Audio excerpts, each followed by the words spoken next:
Fifth chapter है some functions of number theory. Fifth chapter के अंदर हम कुछ फंक्शंस के बारे में पढ़ेंगे।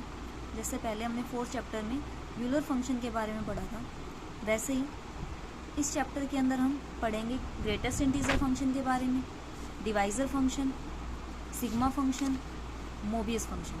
तो सबसे फर्स्ट डेफिनेशन है ग्रेटेस्ट इंटीजर फंक्शन कि ग्रेटेस्ट इंटीजर फंक्शन क्या होता है। तो इसके लिए हमें सबसे पहले कुछ डेफिनेशन और है जिसके बारे में पता होना चाहिए। पहली डेफिनेशन जिसमें आती है integral part of x.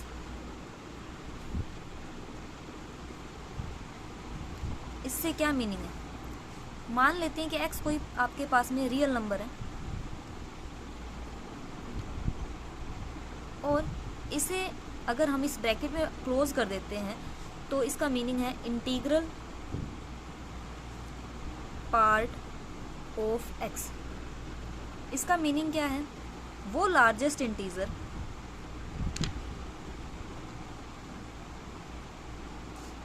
Which does not exceed x. मतलब हमें इंटीग्रल पार्ट ऑफ एक्स से हमारा मीनिंग क्या है कि वो सबसे बड़ा लार्जेस्ट इंटीजर जो एक्स से बड़ा ना हो। जैसे कि हमारे पास कोई भी एक्स रियल नंबर ले लेते हैं 5.6, तो इसके लिए इंटीग्रल पार्ट की वैल्यू क्या होगी। सबसे पहले हमें ये ढूंढने हैं कि वो लार्जेस्ट इंटीजर ढूंढना है जो इससे बड़ा ना हो। अब हमारे पास इंटीजर की वैल्यू इसके लिए क्या होगी, इसके अराउंड देख लीजिए 1 2 3 4 5 6 7 8 9 7। तो ये जो 6 7 8 वाले हैं वो सभी के सभी इससे क्या हो जाएंगे, बड़ी।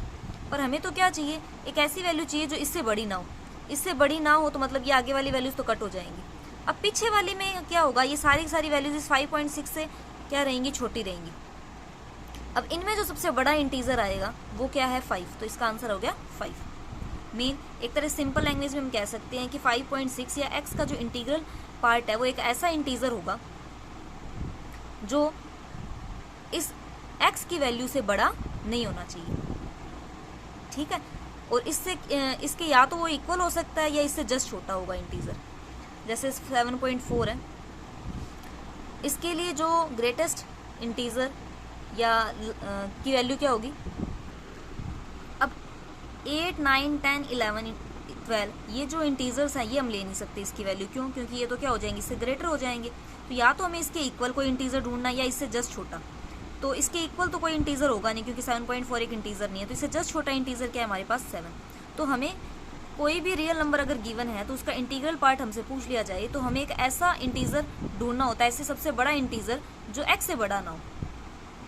या फिर हम ये कह सकते हैं कि या तो एक्स के इक्वल हमें कोई इंटीजर मिल जाए या इससे जस्ट छोटा इंटीजर मिल जाए, वो इसका आंसर हो जाएगा सिंपल लैंग्वेज में कहे तो।